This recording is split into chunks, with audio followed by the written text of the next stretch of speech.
Hello mga kababayan, itong araw ay araw ng Lunes at nandito na tayo ngayon sa site kung saan tayo gagawa ulit dito sa PBT House at ginawa na namin yung committee.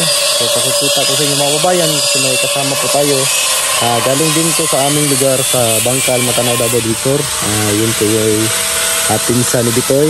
So at ano din po, foreman at gumagawa din po ito ng bahay at marami na po itong nagawang bahay mga kababayan. So pakita natin yung mga ginawa natin ngayon.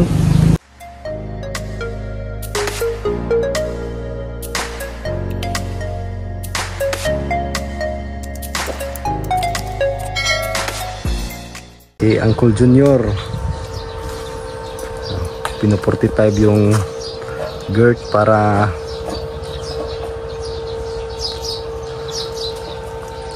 ano siya mga kababayan, walang butas na makikita. Nantay lang namin yung materialis na binibili at tanghali na. Yan. Pero yung bubong dito is ito polycarbonate, bronze yung kulay.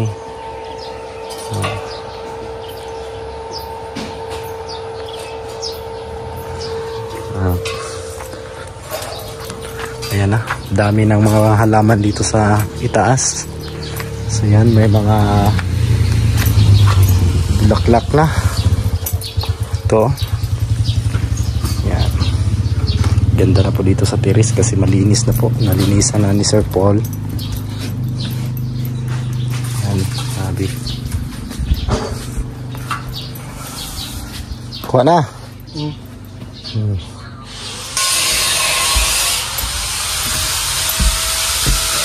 At may syurak.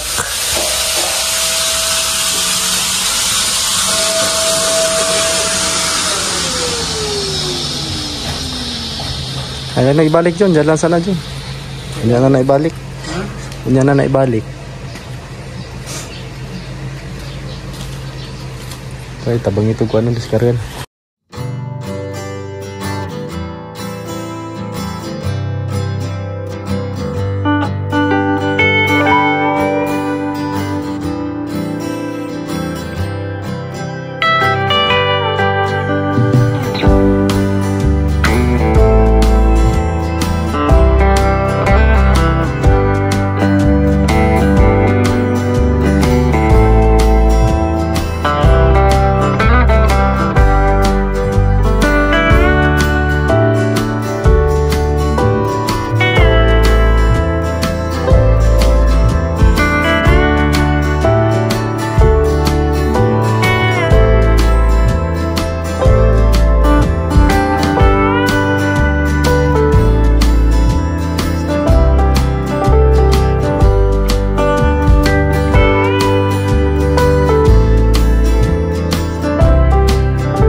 So yan, good morning mga kababayan. At so ngayong araw ay nakapag-layout na po tayo para sa pader. At ito po yung magiging itong mga nilagyan namin ng mga cellophane. Ito po yung magiging poste ng ating bakod. So at yung magiging ano natin dito entrance nasa 4 meters po para siguradong hindi po apiki yung sasakyan na papasok dito kasi dyan medyo maliit yung area dito sa bidyong harapan. So ano po tayo, sinisiguro po natin na hindi mahirapan po yung pagpasok ng sasakyan dito. Pero napakalaki na po yan napakalaki na po yan na entrance kasi 4 meters po yan. So, gagawa tayo dito ng bali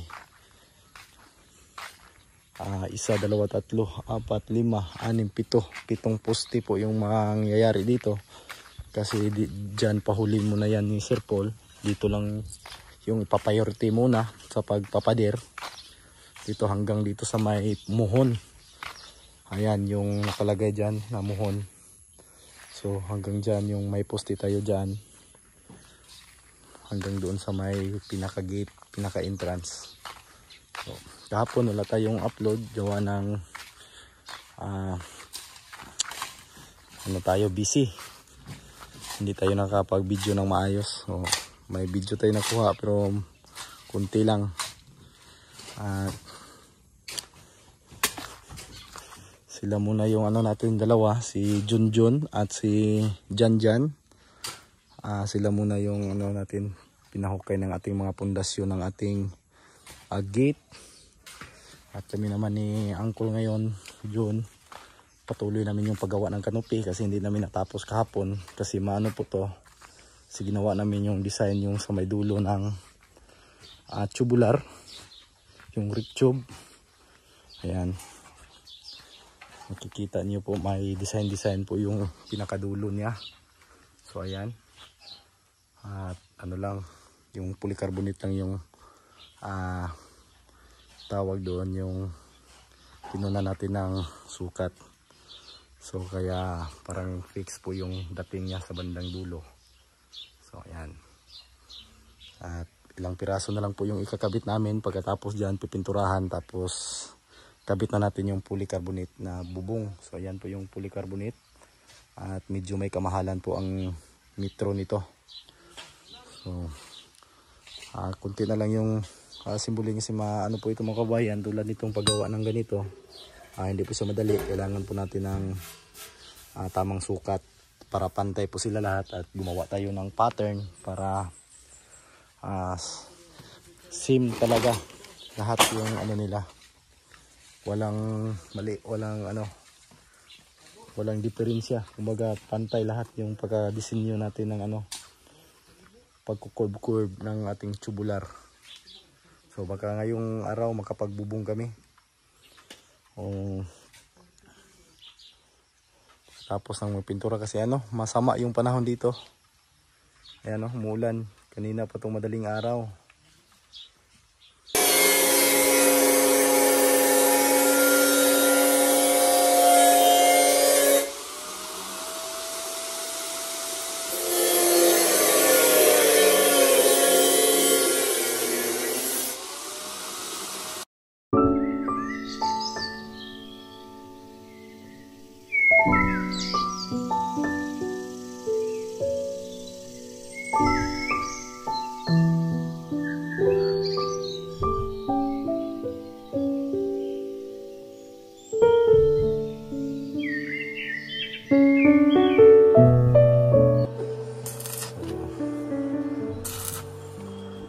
Ayun ko Joe, no? Shout out sa taga Bangkal.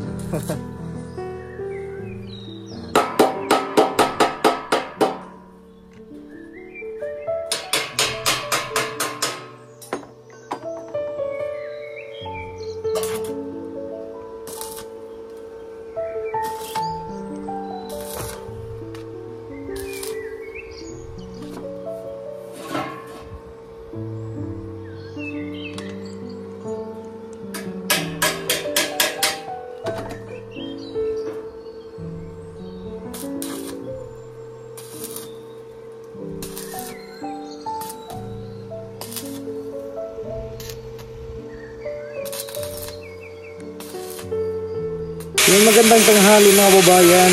Pagkatapos kami nagpahinga at balik trabaho po tayo. So malapit na po kaming matapos paglalagay ng pagkapitan ng ating polycarbonate. Mga 2 piraso na lang po yung itatabit namin para tapos pintura, epoxy primer, tapos pagkatapos pagkabitan na natin ng polycarbonate yung ginagawa natin canopy dito sa PB house. So, kita natin mga kababayan yung gagawin na lang. So, ayan na po yung forma niya. So yung polycarbonate ay ano pa lang yan, temporary muna para makuha namin yung mga join. Kasi yung polycarbonate po hindi po straight yung pagkaputol. So yan, hindi po straight yung hindi matuwid yung pagputol. Yan na po yung nakabit. Pero ito, babalatan pa po ito, kukunin pa po itong plastic. Pag kinabit na, kukunin po ito. At may din to, it's molding or yung tinatawag na joint connector. Ayan, ito po yung joint connector niya para po sa mga joint to. Ayan, nakabalot ng plastic. Kunti na lang, 2 piraso na lang at yun, nilinisan na naman ito dyan.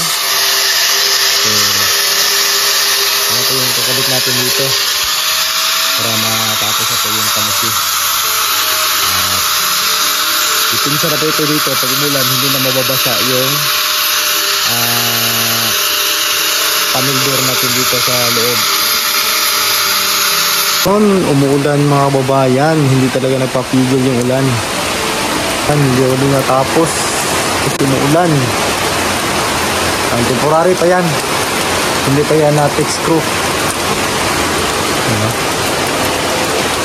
Wala na ang tulo dito kasi may ano na dyan, may temporary yung bubong.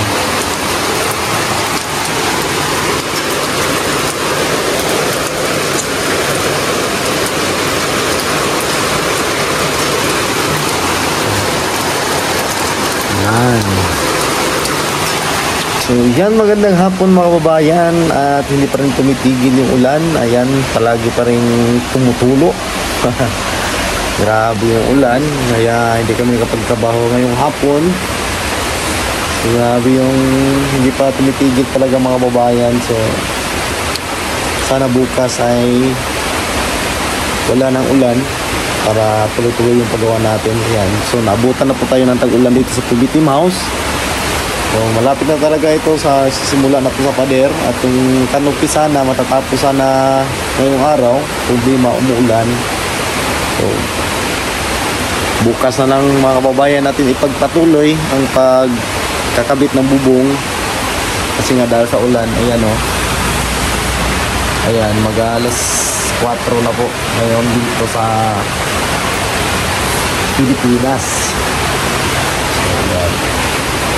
So yan lang yung update mga babayan, at magandang araw. Maraming salamat po sa inyong lahat sa laging pasuporta at panonood ng aking mga video. So thank you at God bless ang tanan.